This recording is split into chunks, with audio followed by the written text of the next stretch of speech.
Lipun Channel bu mityeng tabiriba khwai tarabu channel asigi maikeidagi taramna okjari.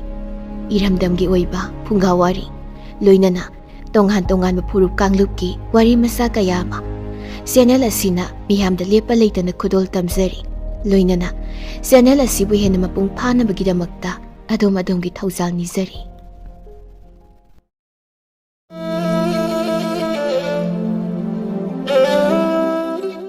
Hauzik ahanba maktada mayamgi mafamda khudol tamjari phunga wari lairembigi taubimal wari asi pathokjarakpa matamda wahai wata soikhilan khiba yaurabasu tabiriba khwai khibikna chauna ngakpigani hauzik punna taminarasi phunga wari lairembigi taubimal.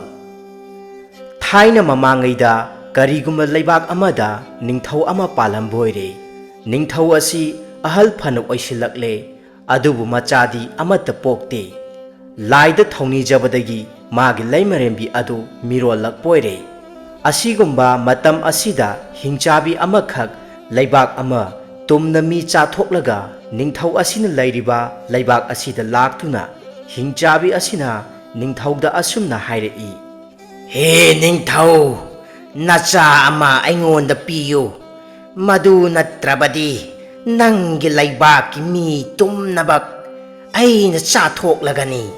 Hingchabi asigi wasi tabada ningthongna asumna hairei he hingchabi aihakidi ichasu amata leijade madudagi hingchabi asina amuk makha tana hairei kari haiba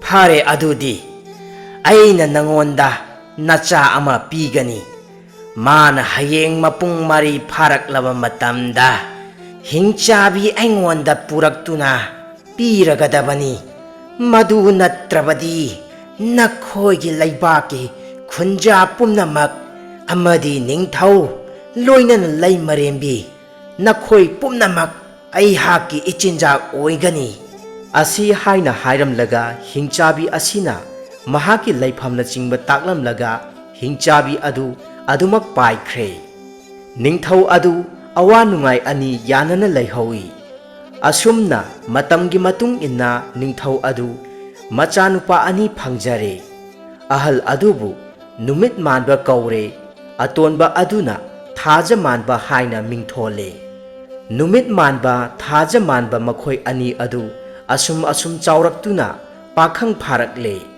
ningthau ado hingchabi wasing adu ningsinglaktuna mahak tumba chaba mafam khangkhide asumna numit kayani haukhre nongwadi hingchabi aduna khanghaudana laklaga ningthauda asumna haire he ningthau nacha nupa piro haujikki aihak lakle hingchabi adugi wafam tabada ningthau adu awabaga loinana hayengmak tharaklage haibadagi hingchabi adu adumak hankhre asumna numit adugi ahing aduda manaw nupa thaja manbagi mamangda kanagumba amakhak laktuna asumna hairaklammi he majai bungo nahak chalo aduga nahakna pangthokadaba thauda pumnamak aihakna sugaina taklage asi hairaduna majai bungogi mamangda lakliba miyoi aduna wafam pumnamak sugaina takpire madudagi matam asum haukhibana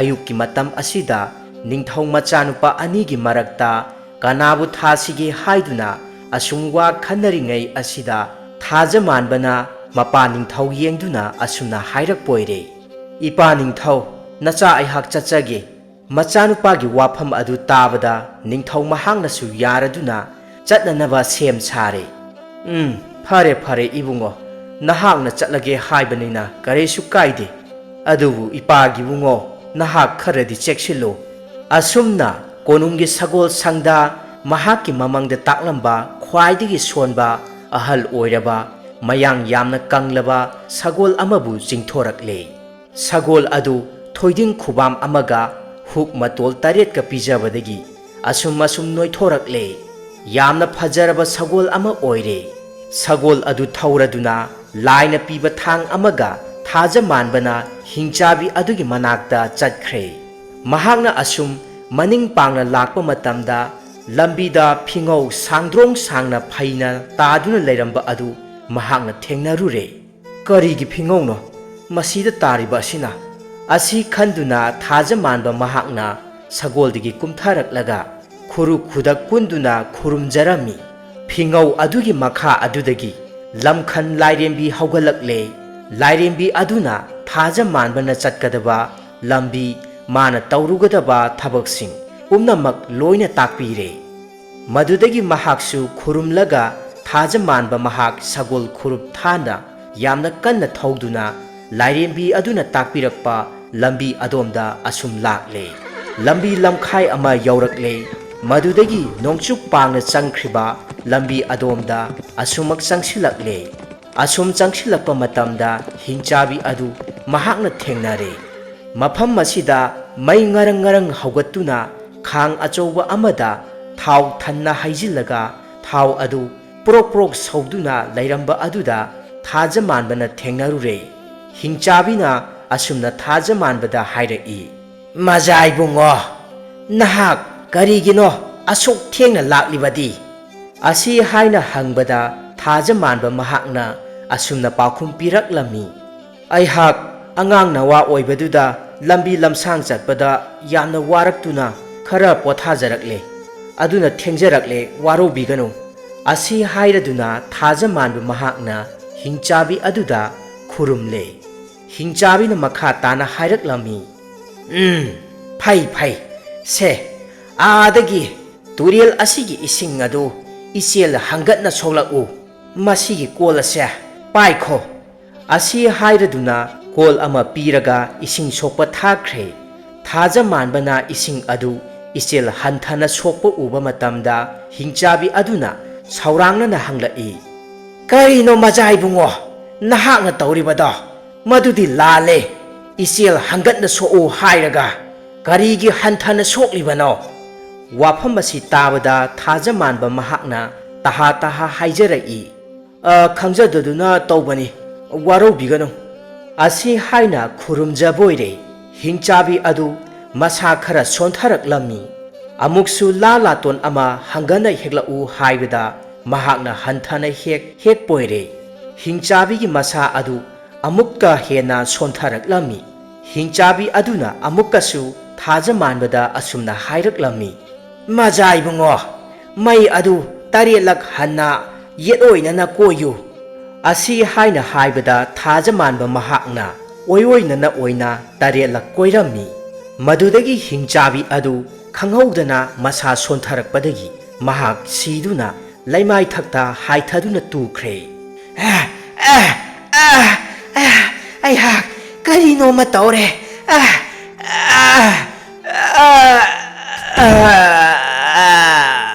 Thaja manba mahakna hingchabi adubu khangi thau asaba aduda jom launa langtharamlaga sagol adu tongduna hanagi lambi adomda amuk halaklami. Asum mahakna lakpada lambida lamkhal lairembi amuksuk oknare. Madudagi majai bungona asumna hairaklami. Lairembi nahaki thaujaldagi hingchabi ado aihakna halamle.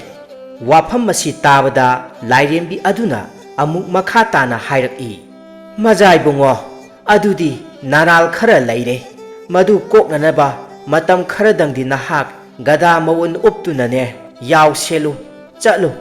Asi haina lairembi asina majai bungo thaja manbada asumna takpire. Lamkhal lairembigi yathang matung inna thaja manba mahakna gada mawun uptuna khungang lana asum lakle. Mahakna asum lakpa matamda yaw yamna loiba imung amada thengnaraduna yaw khara senduna laijage haiduna yaw senba oina imung aduda laire. Tanja asida laibak asigi ningthau mahakki machanupi atonbi masak khwaidagi thibi mapana khwaidagi tathina taubi majaibi ma adugidamakta masak khwaidagi thiba bor ama minai thaduna thihalle. Minai sing aduna gada mawun uppa yaw senba adubu thengnaraduna khwaidagi thiba mini haiduna mahaku phaduna ningthaugi manakta pukre. Hai nakhoi kari yengli tu mangda uriba gada mawun uppa nupa macha ase masina khwaidagi masak thiba mi haibadu oire.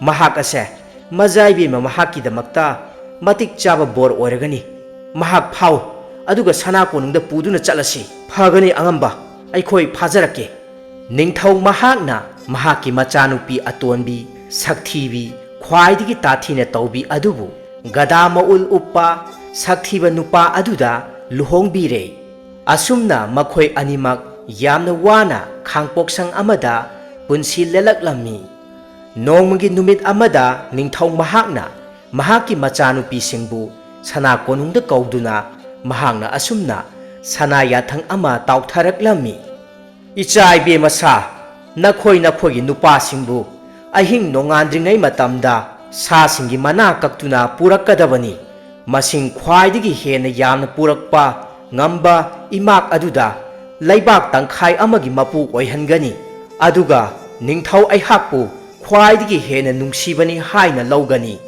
ꯑꯁꯤ ꯍꯥꯏꯅ ꯇꯥꯛꯄꯤꯔꯦ ꯃꯗꯨꯗꯒꯤ ꯃꯆꯦ ꯑꯇꯩ ꯑꯗꯨꯗꯤ ꯍꯔꯥꯎ ꯍꯔꯥꯎꯅ ꯍꯟꯅꯈꯤ ꯁꯛꯊꯤꯕꯤ ꯃꯖꯥꯏꯕꯦꯝꯃ ꯑꯇꯣꯝꯕꯤ ꯑꯗꯨꯗꯤ ꯑꯋꯥꯕ ꯋꯥꯈꯜꯒ ꯂꯣꯏꯅꯅ ꯃꯌꯨꯝꯗ ꯍꯜꯂꯛꯈꯤ ꯃꯍꯥꯛꯀꯤ ꯃꯄꯨꯔꯣꯏꯕ ꯒꯗꯥ ꯃꯎꯜ ꯎꯞꯄ ꯑꯗꯨꯗ ꯋꯥꯔꯣꯜ ꯄꯨꯝꯅꯃꯛ ꯇꯝꯂꯦ ꯒꯗꯥ ꯃꯎꯜ ꯎꯞꯄ ꯅꯨꯄꯥ ꯑꯁꯤꯅ ꯃꯈꯥ ꯇꯥꯅ ꯃꯖꯥꯏꯕꯦꯝꯗ ꯍꯥꯏꯔꯛꯂꯝꯃꯤ ꯃꯖꯥꯏꯕꯦꯝꯃ ꯀꯔꯤ ꯑꯃꯠꯇ ꯋꯥꯔꯨꯒꯅꯨ ꯅꯍꯥꯛ ꯅꯨꯡꯉꯥꯏꯅ ꯄꯣꯊꯥꯎ ꯑꯩꯍꯥꯛꯅ ꯄꯨꯝꯅꯃꯛ ꯐꯅꯕ ꯁꯤꯟꯒꯅꯤ ꯑꯁꯤ ꯍꯥꯏꯔꯗꯨꯅ ꯃꯍꯥꯛꯀꯤ ꯅꯨꯄꯤ ꯑꯗꯨꯕꯨ ꯊꯦꯝꯖꯤꯟꯕꯤꯔꯝꯃꯤ ꯒꯗꯥ ꯃꯎꯜ ꯎꯞꯄ ꯅꯨꯄꯥ ꯑꯁꯤꯅ ꯃꯍꯥꯛꯀꯤ ꯁꯒꯣꯜꯅꯦ ꯊꯥꯡꯅꯦ ꯑꯅꯤ ꯑꯗꯨꯕꯨ ꯊꯕꯛ ꯄꯥꯡꯊꯣꯛꯅꯅꯕ ꯊꯥꯈ꯭ꯔꯦ ꯃꯤꯀꯨꯞ ꯑꯃꯒꯤ ꯃꯅꯨꯡꯗ ꯂꯩꯕꯥꯛ ꯀꯌꯥꯁꯤꯡꯗ ꯂꯩꯔꯤꯕ ꯁꯥ ꯄꯨꯝꯅꯃꯛꯀꯤ ꯃꯅꯥ ꯑꯅꯤ ꯑꯅꯤ ꯀꯛꯂꯛꯇꯨꯅ ꯄꯨꯔꯛꯂꯒ ꯅꯤꯡꯊꯧꯒꯤ ꯃꯐꯝꯗ ꯌꯧꯍꯟꯈ꯭ꯔꯦ ꯃꯗꯨꯗꯒꯤ ꯅꯤꯡꯊꯧ ꯑꯗꯨ ꯄꯦꯟꯕꯒꯤ ꯉꯝꯈꯩ ꯂꯩꯈꯤꯗ꯭ꯔꯦ ꯑꯇꯩ ꯃꯃꯥꯛꯁꯤꯡ ꯑꯗꯨꯗꯤ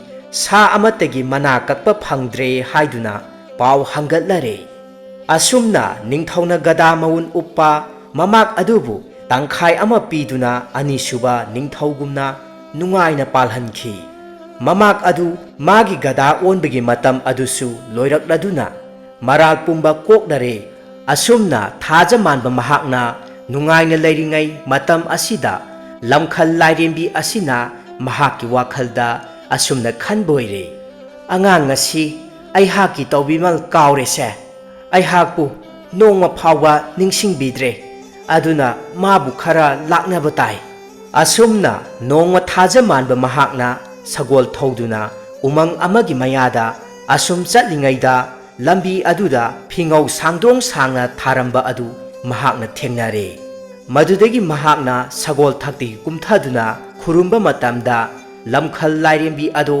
ꯁꯛꯇꯝ ꯑꯣꯏꯅ ꯆꯣꯡꯊꯣꯔꯛꯂꯝꯃꯤ ꯃꯗꯨꯗꯒꯤ ꯂꯝꯈꯜ ꯂꯥꯏꯔꯦꯝꯕꯤ ꯑꯁꯤꯅ ꯃꯈꯣꯏ ꯑꯅꯤ ꯅꯝꯅꯁꯤ ꯍꯥꯏꯗꯨꯅ ꯅꯝꯅꯔꯦ ꯃꯃꯩꯊꯪꯗ ꯂꯝꯈꯜ ꯂꯥꯏꯔꯦꯝꯕꯤ ꯑꯁꯤꯅ ꯉꯝꯂꯗꯨꯅ ꯊꯥꯖ ꯃꯥꯟꯕ ꯃꯍꯥꯛꯄꯨ ꯃꯀ꯭ꯔꯥꯡ ꯁꯦꯒꯥꯏꯔꯒ ꯐꯧꯗꯨꯅ ꯊꯝꯂꯦ ꯂꯝꯕꯤ ꯑꯁꯤꯃꯛꯇꯗ ꯊꯥꯖ ꯃꯥꯟꯕꯒꯤ ꯃꯌꯥꯝꯕ ꯅꯨꯃꯤꯠ ꯃꯥꯟꯕ ꯃꯍꯥꯛꯅ ꯃꯅꯥꯎꯒꯤ ꯈꯣꯡꯒꯨꯜ ꯂꯤꯔꯛꯄ ꯃꯇꯝꯗ ꯇꯧꯔꯝꯂꯤꯕ ꯃꯇꯧ ꯑꯗꯨ ꯎꯔꯦ ꯃꯃꯩꯊꯪꯗ ꯅꯨꯃꯤꯠ ꯃꯥꯟꯕ ꯃꯍꯥꯛꯅ ꯃꯍꯥꯛꯀꯤ ꯃꯅꯥꯎꯅꯤ ꯍꯥꯏꯕ ꯈꯪꯂꯗꯨꯅ ꯁꯤꯔꯕ ꯃꯅꯥꯎꯒꯤꯗꯃꯛꯇ ꯇꯦꯡꯊꯥ ꯅꯥꯑꯣꯏꯗꯨꯅ ꯂꯩꯔꯝꯃꯤ ꯇꯥꯟꯖꯥ ꯑꯁꯤꯗ ꯂꯝꯈꯜ ꯂꯥꯏꯔꯦꯝꯕꯤ ꯊꯣꯔꯛꯂꯝꯃꯤ ꯂꯝꯈꯜ ꯂꯥꯏꯔꯦꯝꯕꯤꯅ ꯑꯁꯨꯝꯅ ꯍꯥꯏꯔꯛꯄꯣꯏꯔꯦ ꯍꯦ ꯅꯨꯃꯤꯠ ꯃꯥꯟꯕ ꯅꯅꯥꯎ ꯑꯁꯦ ꯇꯧꯕꯤꯃꯜ ꯈꯪꯗꯦ ꯃꯔꯝ ꯑꯗꯨꯅ ꯈꯔ ꯋꯥꯔꯛꯄꯅꯤ ꯑꯁꯤ ꯍꯥꯏꯅ ꯍꯥꯏꯔꯒ ꯊꯥꯖ ꯃꯥꯟꯕꯕꯨ ꯍꯥꯟꯅꯒꯤ ꯃꯇꯧꯒꯨꯝꯅ ꯑꯃꯨꯛ ꯍꯟꯅ ꯍꯤꯡꯒꯠꯍꯜꯂꯦ ꯂꯝꯈꯜ ꯂꯥꯏꯔꯦꯝꯕꯤ ꯃꯍꯥꯛꯄꯨ ꯈꯨꯔꯨꯝꯖꯔꯒ ꯃꯆꯤꯟ ꯃꯅꯥꯎ ꯑꯅꯤ ꯑꯗꯣ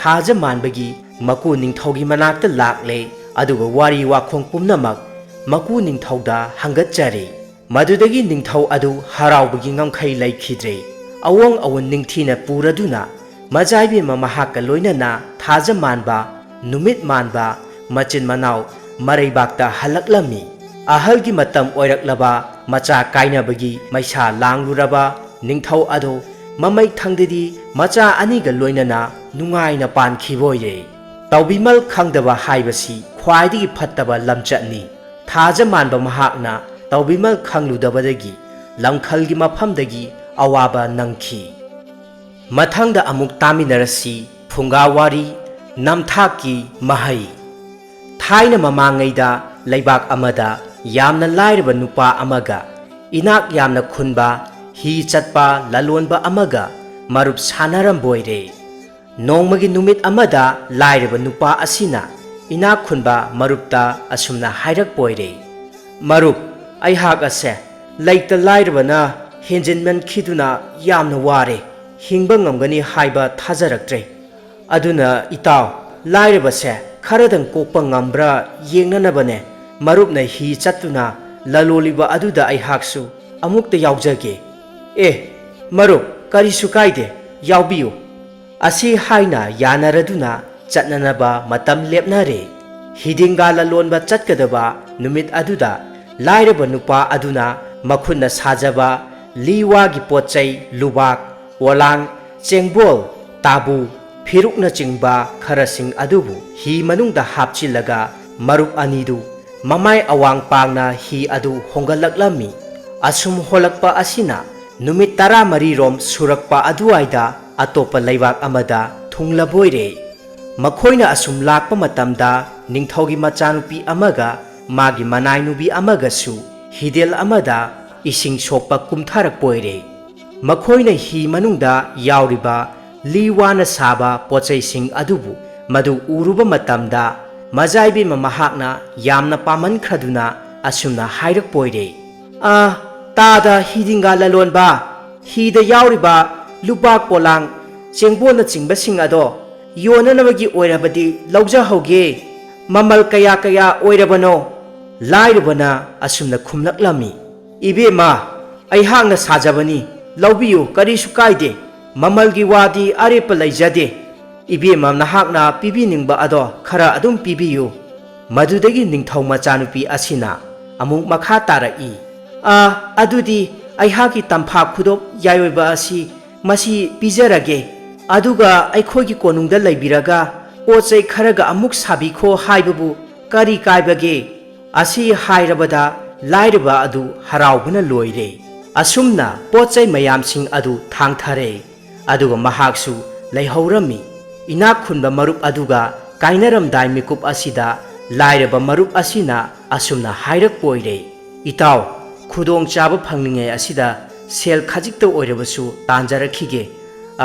Itaw nane ama amada chatlurabasu yum yobadi soidana halagani.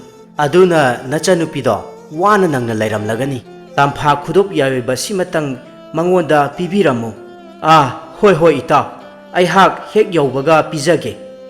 Kadai asi haiduna inak khunba nupa asina khudop adubu paisille. Madudagi mahak hi honduna chatkre. Inak khunba nupa asina mayum yauraga lairabagi nupi aduda asumna hairami. Isal ibema itawna pirakpani se masi loksillo. Asi haiduna tampha khudopki mahutta nungmacha ama piraboide. Matau asida nupi aduna mapukningda asumna khalli.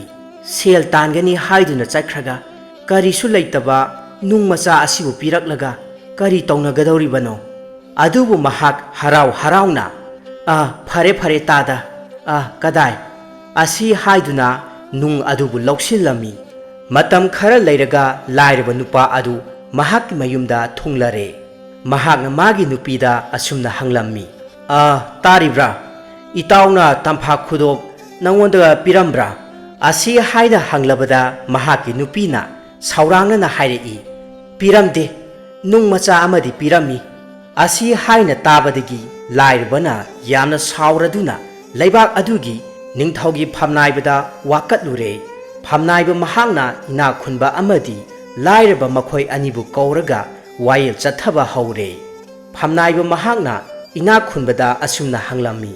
Hai nupa nahakna nahaki marupki nupida tampha khudop yayoiba ama pi haibasi kana uhowi.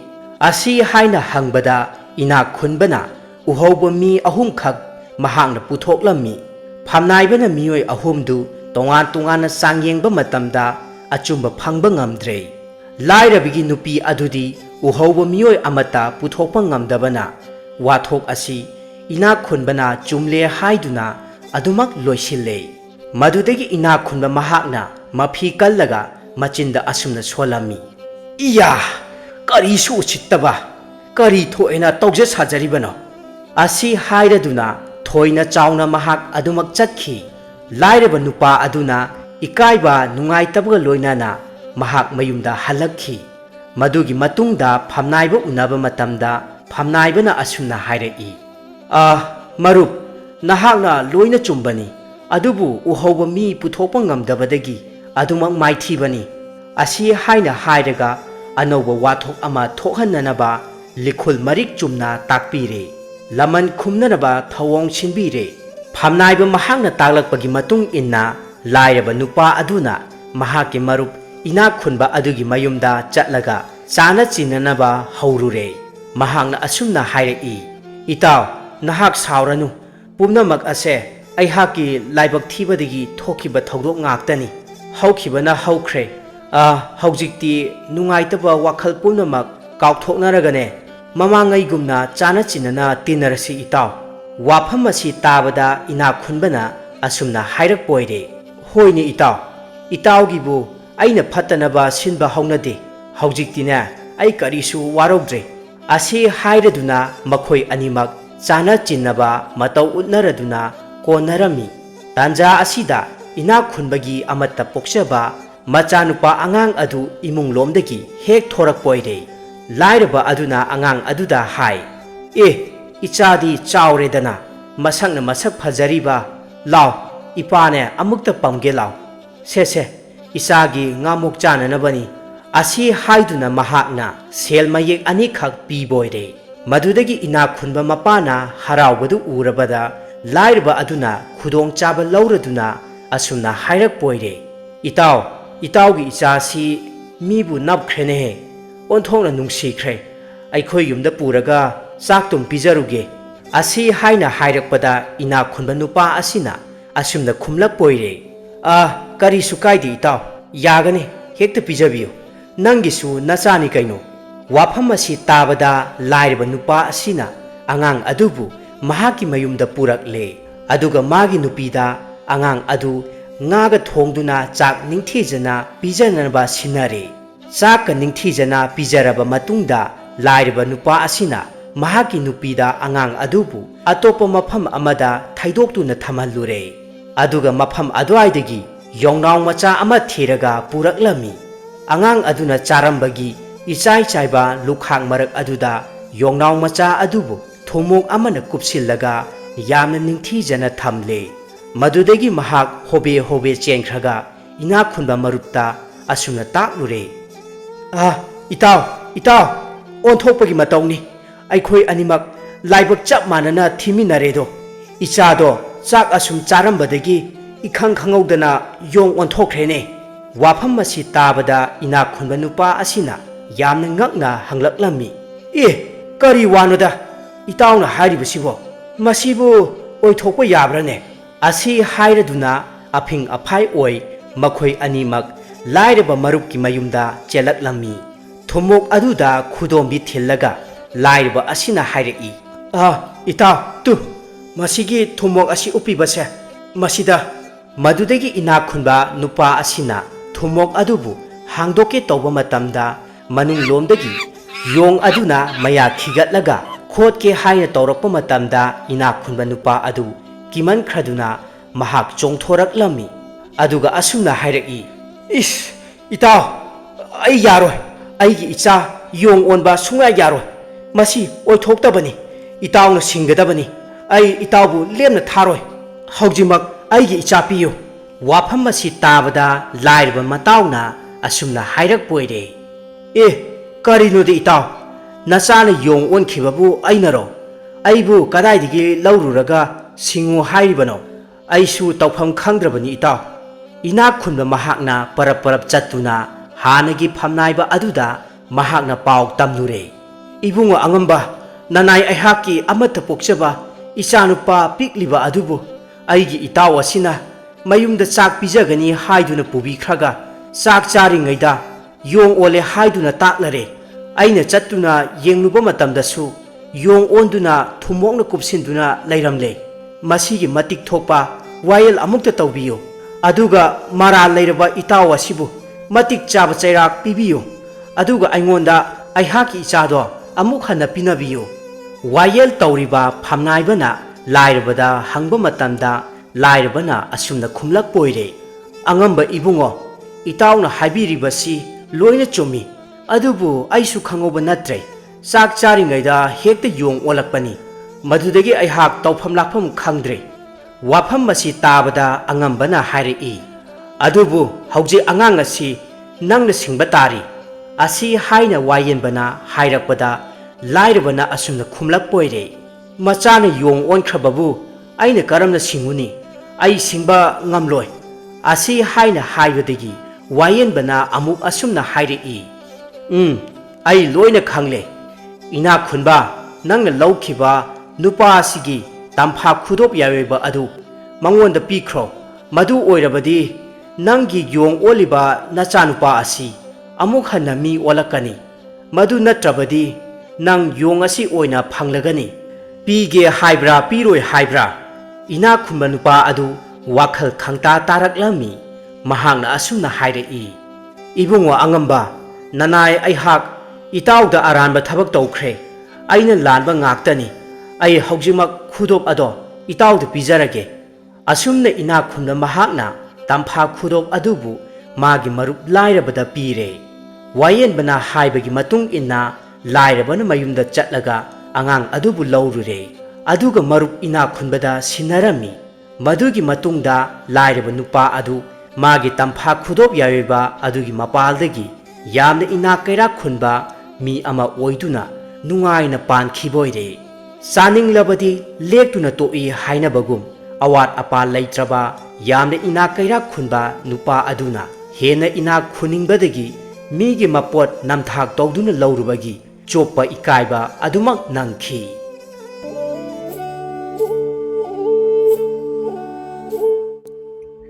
Khungang amada laumi ama leirammi. Mahaki machanupa ahum leirammi. Machanupa atonba asidi yamna panglammi. Maram aduna mayamna mahakpu laknabi karim kathainabi. Mahaki maming phauba mayamna apang haina thonbi. Nongmagi numit amadi laumi asigi machanupa ahalna singchanba chatke haina mapada hairami.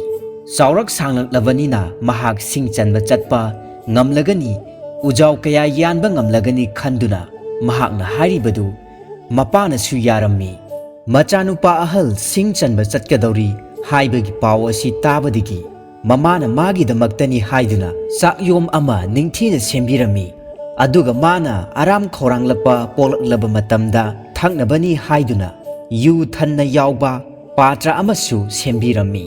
Mamana pirakpa sakyom yuyom singadu puraduna machanupa ahal adu manak nakna laiba umang amada singchanba laklammi. Mana umang aduda hek sangchilakpaga u pambi amagi makhongda mi macha ama leptuna laibadu urammi. Mi macha aduna mahakpu hek ubaga hairaklammi. Mahasoi ibungo, aihak aram khaurangbana khangba ngamdre. Nangi purakliba chakyom yuyom singdagi khajiktang khaiduna pibiramo. Matam asida nupa asina mahakna purakliba sakyom yuyom sing adu mangonda pithoklamnabadi mahaksu sara henba tabani. Mahakti thabak mayam ama sugadawribani aduna mahak piba ngamloi chatpu chatkro hairamlaga umang aduda u yanba changlaklammi. Nupa asina asum changlakpada fajaraba ujau pambi ama thengnarammi. Ujau adu yalage haiduna magi singjang adu puthoktuna maya phengduna sem saba haurammi. Madudagidi mahakna ujau pambi adubu singjang haigattuna yanba hauraklammi. Amurak anirak yanba haurakpaga magi singjang adu ikhang khanghaudana makhuttagi nanthokhtuna paithokhirammi. Aduga mahaksu mafam aduda tusinduna makhuttu yamna thina soklammi. Makhut adu soklabanina haujik mahak singjang adu amuk hanna paikhattuna ujau adubu yanba ngamlamde. Madudagidi mahak pambai leitraduna mamana pibirakpa sakyom yuyom adu phawba chaba nangdana mayum tamna halaklammi. Mahakna makhut adu sokliba u adu yanba ngamdribasi ngasai maga thengnakhiba mi macha aduna thokhanbani.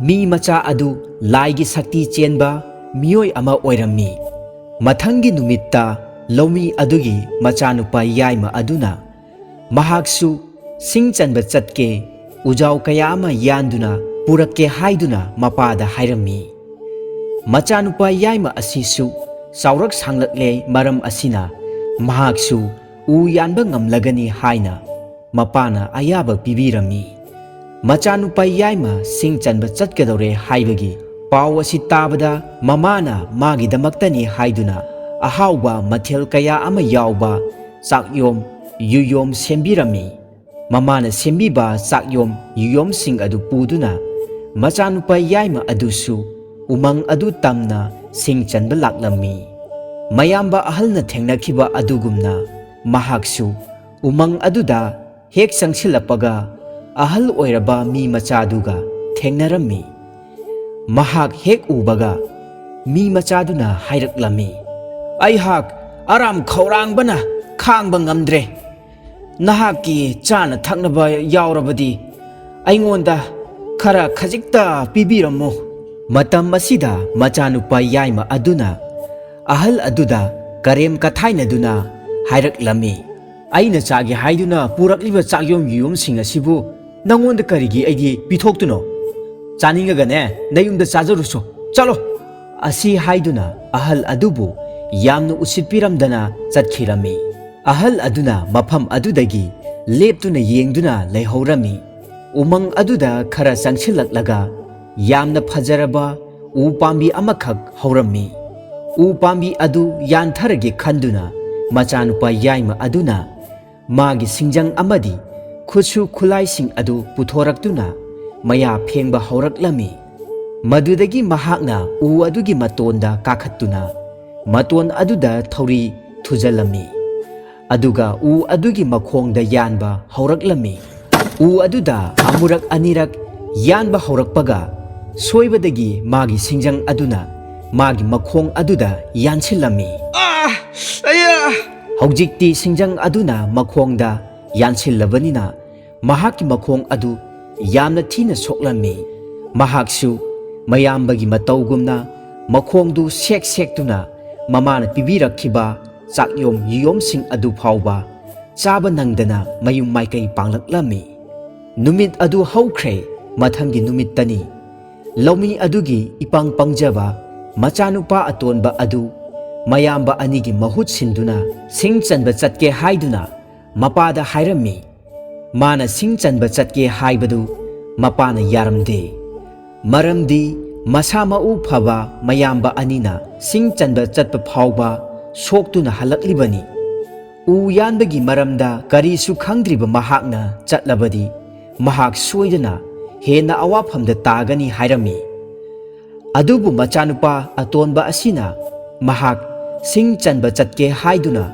ꯌꯥꯝꯅ ꯀꯟꯅ ꯃꯄꯥꯗ ꯍꯥꯏꯖꯔꯝꯃꯤ꯫ ꯃꯥꯒꯤ ꯅꯤꯡꯉꯥꯏ ꯆꯀ꯭ꯔꯤ ꯑꯗꯨꯗ ꯈꯥꯡꯕ ꯉꯝꯗꯕꯗꯒꯤ ꯃꯄꯥꯅ ꯆꯠꯂꯣ ꯍꯥꯏꯗꯨꯅ ꯑꯌꯥꯕ ꯄꯤꯔꯝꯃꯤ꯫ ꯃꯆꯥꯅꯨꯄꯥ ꯑꯄꯪꯕ ꯑꯁꯤꯅ ꯃꯃꯥꯒꯤ ꯃꯅꯥꯛꯇ ꯆꯪꯁꯤꯜꯂꯛꯇꯨꯅ ꯃꯍꯥꯛꯁꯨ ꯁꯤꯡ ꯆꯟꯕ ꯆꯠꯀꯗꯧꯔꯦ, ꯆꯥꯛꯌꯣꯝ ꯌꯨꯌꯣꯝ ꯁꯦꯝꯕꯤꯌꯨ ꯍꯥꯏꯅ ꯍꯥꯏꯖꯔꯝꯃꯤ꯫ ꯃꯇꯝ ꯑꯁꯤꯗ ꯃꯃꯥꯅ ꯍꯥꯏꯔꯛꯂꯝꯃꯤ, "ꯏꯍꯦ, ꯏꯃꯥꯗꯤ ꯅꯪꯕꯨ ꯁꯤꯡ ꯆꯟꯕ ꯆꯠꯀꯅꯤ ꯍꯥꯏꯅ ꯈꯪꯗꯕꯅꯤꯅ ꯆꯥꯛꯌꯣꯝ ꯌꯨꯌꯣꯝ ꯑꯃꯠꯇ ꯁꯦꯝꯍꯧꯗ꯭ꯔꯦꯅꯦ꯫ ꯐꯔꯦ ꯐꯔꯦ, ꯑꯗꯨꯗꯤ ꯉꯔꯥꯡ ꯑꯩꯈꯣꯏꯅ ꯆꯥꯈꯤꯕꯒꯤ ꯆꯥꯛꯌꯣꯝ ꯌꯨꯌꯣꯝ ꯈꯔ ꯂꯩꯔꯝꯈꯤꯒꯅꯤ, ꯃꯗꯨ ꯑꯣꯏꯅꯅꯦ ꯄꯨꯔꯒ ꯑꯣꯏꯅ ꯆꯠꯂꯣ"꯫ ꯑꯁꯨꯝꯅ ꯆꯥꯛꯂꯦꯝ ꯌꯨꯔꯦꯝꯁꯤꯡ ꯑꯗꯨ ꯄꯨꯔꯗꯨꯅ ꯃꯆꯥꯅꯨꯄꯥ ꯑꯇꯣꯟꯕ ꯑꯄꯪꯕ ꯑꯗꯨ ꯁꯤꯡ ꯆꯟꯅꯅꯕꯒꯤꯗꯃꯛꯇ ꯃꯅꯥꯛ ꯅꯛꯄ ꯎꯃꯪ ꯑꯗꯨꯗ ꯂꯥꯛꯂꯝꯃꯤ꯫ ꯃꯌꯥꯝꯕ ꯑꯅꯤꯅ ꯊꯦꯡꯅꯔꯛꯈꯤꯕ ꯑꯗꯨꯒꯨꯝꯅ ꯃꯍꯥꯛꯁꯨ ꯃꯍꯥꯛꯅ ꯍꯦꯛ ꯎꯃꯪ ꯑꯗꯨꯗ ꯂꯥꯟꯁꯤꯜꯂꯛꯄꯒ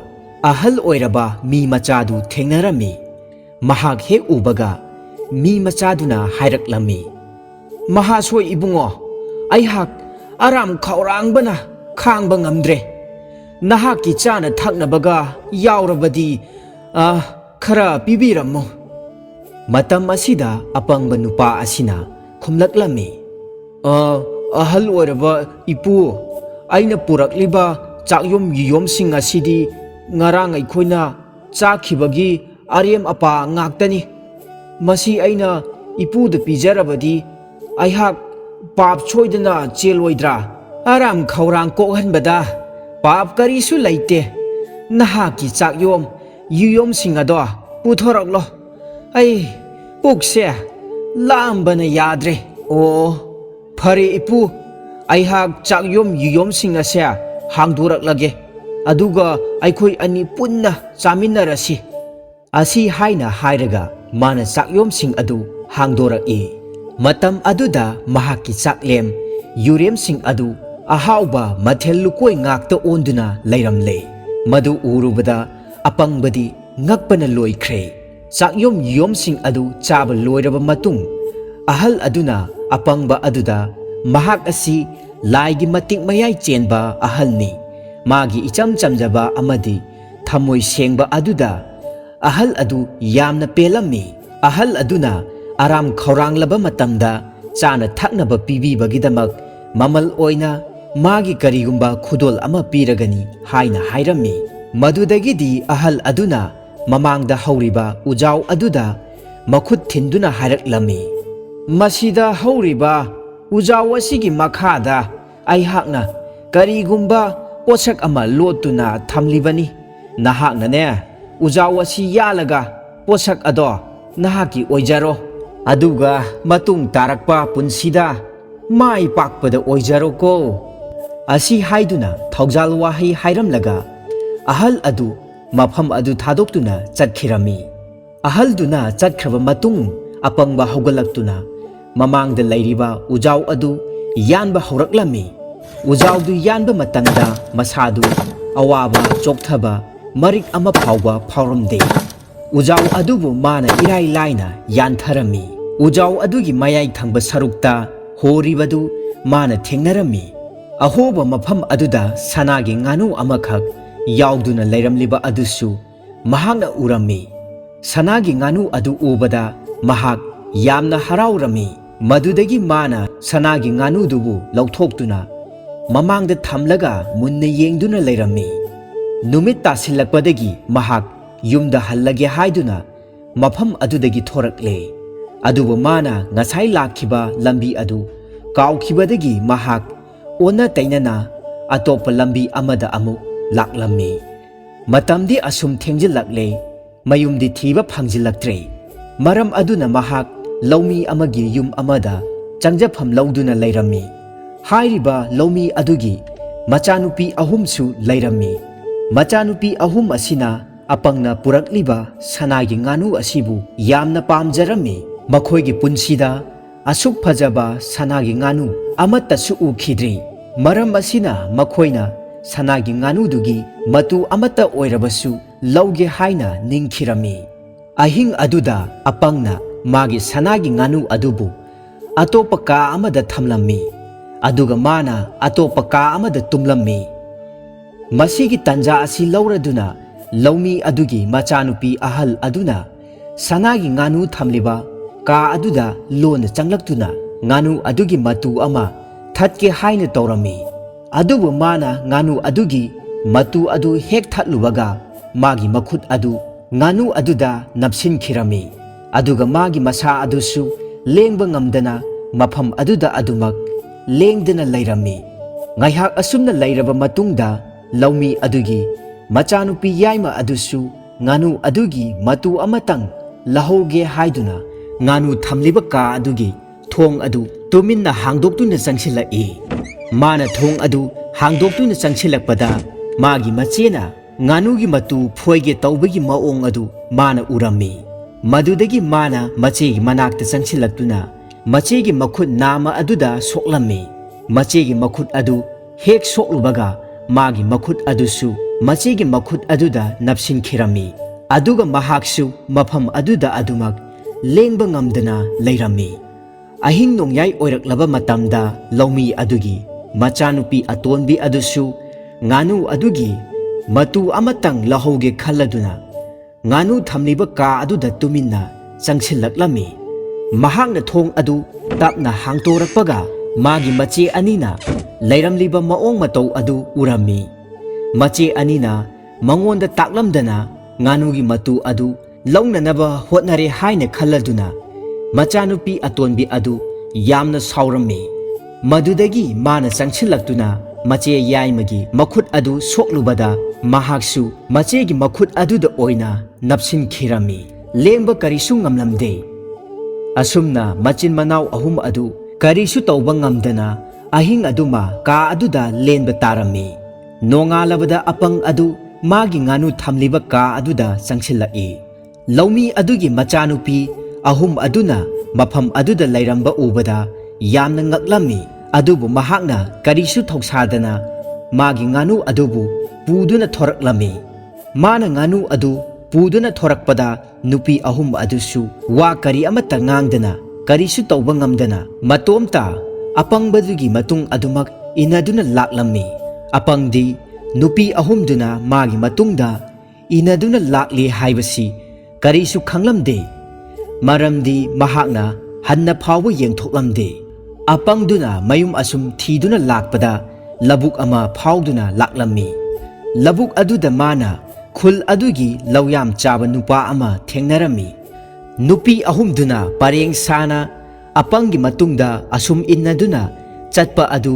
yengba nungaitraduna makhoigi manakta changchillaga asumna hanglaklami ibema nakhoibo nupa adugi matungda koin inaduna chatlibadubu kariginone nakhoibu ikaibaga amatta khangdrabo asi haina hangbadu nupi ahum aduna karisu tasinadana chatkiba maong aduda nupa aduna sauningladuna maning thangliba nupi adugi makhuttu paiduna chingthoke tawrui adubu mana nupi adugi makhut adu hek soklubaga mahaki makhut adusu nupi adugi makhutta napsin khirami aduga mahaksu wa amatta ngangba ngamdana apangi matung inaduna adumak chatlami asumna apangna lambi yaurakpa matamda lawyam chaba nupa duga khangnaba nupa amakhak thengnarami nupa aduna hanglami tada nahakpu makhoi mayam asiga kadaide chatlibano ngasi sibu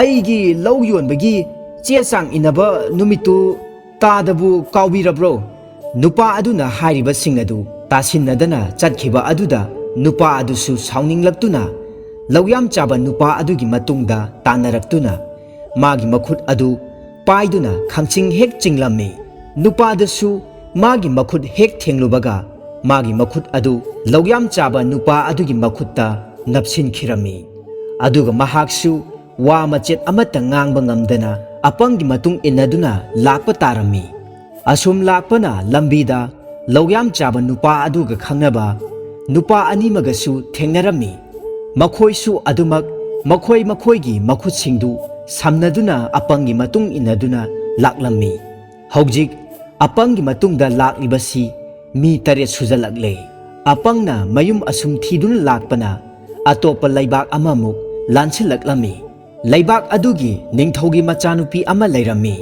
ningthogi machanupi asibu nokhanba ngamba mioi aduda magi machanupi adu thajagani haina ningthau aduna lauthoklammi laibak kaya kaya dagi ningthau macha sing laktuna phagi jugai kaya ama tawduna Rajkumari adubu nokhanaba hotnarami adubu Rajkumari adu sungnok hek noklamde asigumba thauram pangthokliba asida apangsu yengba changsilaklami apangna changsilakpa matamda magi maningda makhoi taretna thekna khoina makhut masa loina samnaduna changsilapagi matawdu Rajkumari aduna ukhirami kari khallurabano khangde Rajkumari adu apangi maong mataw aduda yamna hauna noglaklami madudagi ningthongna lauthokkhibagi matung inna Rajkumari adu apangda thajaba tarami adubu ningthau aduna magi machanupi adubu icham chamba mioi amada thajabadi pamlamde maram aduna mana apangda Rajkumari asi lauge hairabadi mahakna haiba thabak khara pangthokadabani hairiba thabaksing adu mahakna pangthokpa ngamlabadi Rajkumari adu mangonda thajagani aduga ngamdragana mahakki mathwai adu manghangani asi haina hairami apangna ningthauda mana pangthokadoriba thabaksing adu kari no haina hangjaraklami ningthau aduna apangda hairami aigi konungda lairiba yu kharung sing adu loina thakpa ngamba mioi ama purakadabani hairiba mioi aduna ꯑꯩꯒꯤ ꯏꯃꯥꯡꯃꯛꯇꯗ U ꯈꯔꯨꯡꯁꯤꯡ ꯑꯗꯨ ꯂꯣꯏꯅ ꯊꯛꯀꯗꯕꯅꯤ꯫ ꯅꯤꯡꯊꯧꯒꯤ ꯌꯥꯊꯪ ꯑꯗꯨ ꯄꯨꯗꯨꯅ ꯑꯄꯪ ꯃꯐꯝ ꯑꯗꯨꯗꯒꯤ ꯊꯣꯔꯛꯂꯝꯃꯤ꯫ ꯅꯤꯡꯊꯧꯅ ꯄꯥꯡꯊꯣꯛꯅꯕꯒꯤꯗꯃꯛ ꯍꯥꯏꯔꯛꯂꯤꯕ ꯊꯕꯛ ꯑꯗꯨ ꯑꯣꯏꯊꯣꯛꯂꯔꯣꯏꯗꯕ ꯊꯕꯛꯅꯤ꯫ ꯃꯥꯂꯦꯝ ꯑꯁꯤꯗ ꯂꯩꯔꯤꯕ ꯃꯤꯑꯣꯏ ꯑꯃꯠꯇꯅ ꯃꯥꯅ ꯍꯥꯏꯔꯤꯕ ꯊꯕꯛ ꯑꯁꯤ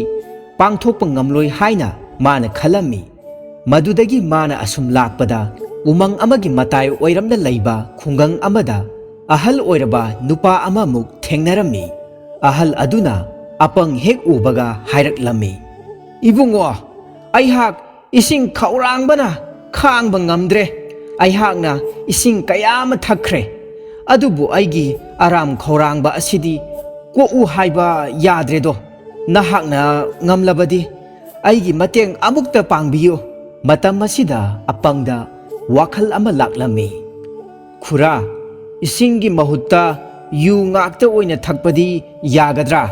ꯌꯨ ꯑꯣꯏꯅ ꯊꯛꯂꯕꯁꯨ ꯀꯔꯤꯁꯨ ꯑꯀꯥꯏꯕ ꯂꯩꯇꯦ꯫ ꯑꯩꯒꯤ ꯋꯥꯗꯤ ꯑꯔꯥꯝ ꯈꯧꯔꯥꯡꯕꯁꯦ ꯀꯣꯛꯅꯤꯕꯨ ꯍꯥꯏꯔꯕꯗꯤ ꯌꯥꯗ ꯌꯥꯔꯦ꯫ ꯈꯨꯔꯥ, ꯌꯨ ꯀꯌꯥꯃꯨꯛ ꯌꯥꯝꯅꯗꯤ ꯊꯛꯄ ꯉꯝꯒꯅꯤ?"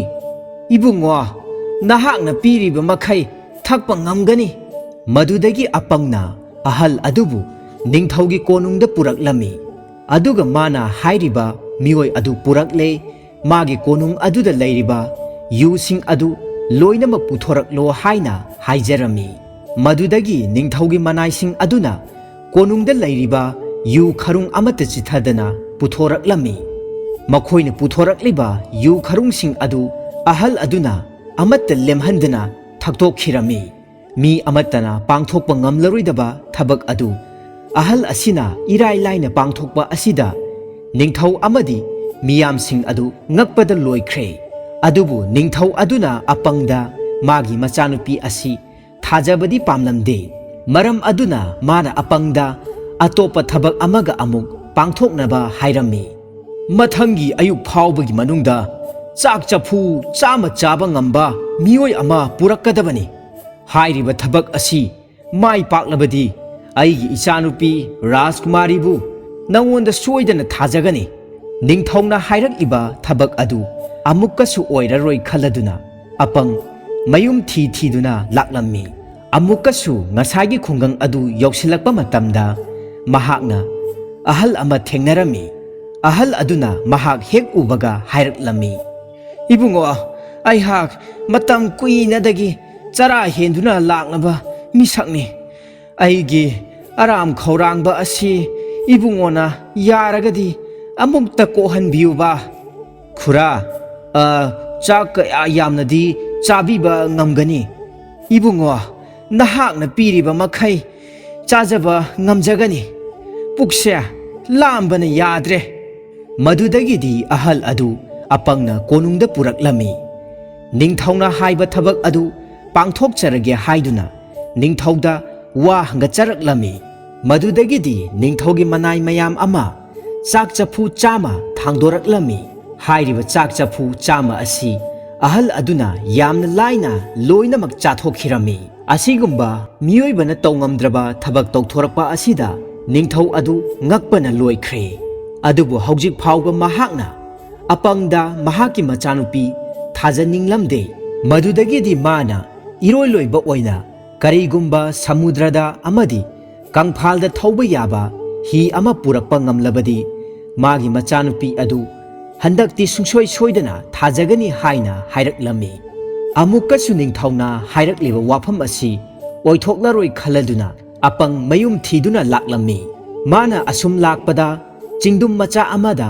ꯌꯧꯁꯤꯜꯂꯛꯂꯝꯃꯤ꯫ ꯆꯤꯡꯗꯨꯝ ꯑꯗꯨꯒꯤ ꯆꯤꯡꯈꯣꯡꯃꯛꯇꯗ ꯃꯍꯥꯛꯅ ꯏꯍꯥꯟ ꯍꯥꯟꯅ ꯌꯨꯝꯗꯒꯤ ꯁꯤꯡ ꯆꯟꯕ ꯂꯥꯛꯄꯗ ꯊꯦꯡꯅꯈꯤꯕ ꯑꯄꯤꯛꯄ ꯑꯍꯜ ꯑꯗꯨ ꯊꯦꯡꯅꯔꯝꯃꯤ꯫ ꯑꯍꯜ ꯑꯗꯨꯗ ꯃꯥꯒꯤ ꯅꯨꯡꯉꯥꯏꯇꯕ ꯑꯋꯥꯕꯁꯤꯡ ꯑꯗꯨ ꯂꯣꯏꯅ ꯇꯝꯂꯝꯃꯤ꯫ ꯃꯗꯨꯗꯒꯤꯗꯤ ꯑꯍꯜ ꯑꯗꯨꯅ ꯃꯥꯒꯤ ꯑꯋꯥꯕꯗꯨ ꯈꯪꯕꯤꯔꯗꯨꯅ ꯃꯍꯥꯛꯀꯤ ꯃꯇꯦꯡ ꯄꯥꯡꯂꯒꯦ ꯍꯥꯏꯅ ꯍꯥꯏꯔꯝꯃꯤ꯫ ꯑꯄꯪꯒꯤ ꯃꯇꯨꯡ ꯏꯟꯅꯔꯛꯂꯤꯕ ꯃꯤꯑꯣꯏꯁꯤꯡ ꯑꯗꯨ ꯑꯍꯜ ꯑꯗꯨꯒꯤ ꯃꯇꯤꯛ ꯃꯌꯥꯏꯅ ꯃꯈꯣꯏꯒꯤ ꯃꯌꯨꯝꯗ ꯇꯦꯛꯇ ꯀꯥꯏꯗꯅ ꯌꯧꯍꯟꯈꯤꯔꯝꯃꯤ꯫ ꯑꯗꯨꯒ ꯏꯁꯤꯡ ꯑꯃꯗꯤ ꯀꯪꯐꯥꯟ ꯑꯅꯤꯃꯛꯇ ꯊꯧꯕ ꯌꯥꯕ ꯍꯤ ꯑꯃꯁꯨ ꯁꯨꯡꯁꯣꯏ ꯁꯣꯏꯗꯅ ꯄꯤꯒꯅꯤ ꯍꯥꯏꯗꯨꯅ ꯑꯍꯜ ꯑꯗꯨꯅ ꯍꯥꯏꯔꯝꯃꯤ꯫ ꯑꯍꯜ ꯑꯗꯨꯅ ꯑꯄꯪꯅ ꯄꯥꯏꯔꯤꯕ ꯁꯅꯥꯏꯒꯤ ꯉꯥꯅꯨ ꯑꯗꯨ ꯃꯥꯅ ꯑꯃꯨꯛ ꯍꯟꯅ ꯂꯧꯔꯝꯃꯤ ꯑꯗꯨꯒ ꯉꯥꯅꯨ ꯑꯗꯨꯕꯨ ꯆꯥꯎꯔꯕ ꯏꯁꯤꯡ ꯑꯃꯗꯤ ꯀꯪꯐꯥꯜ ꯑꯅꯤꯃꯛꯇ ꯊꯧꯕ ꯌꯥꯕ ꯍꯤ ꯑꯃ ꯑꯣꯜꯍꯜꯂꯝꯃꯤ꯫ ꯃꯁꯤ ꯄꯤꯔꯝꯂꯒ ꯑꯍꯜ ꯑꯗꯨ ꯃꯐꯝ ꯑꯗꯨꯗꯒꯤ ꯃꯥꯡꯈꯤꯔꯝꯃꯤ꯫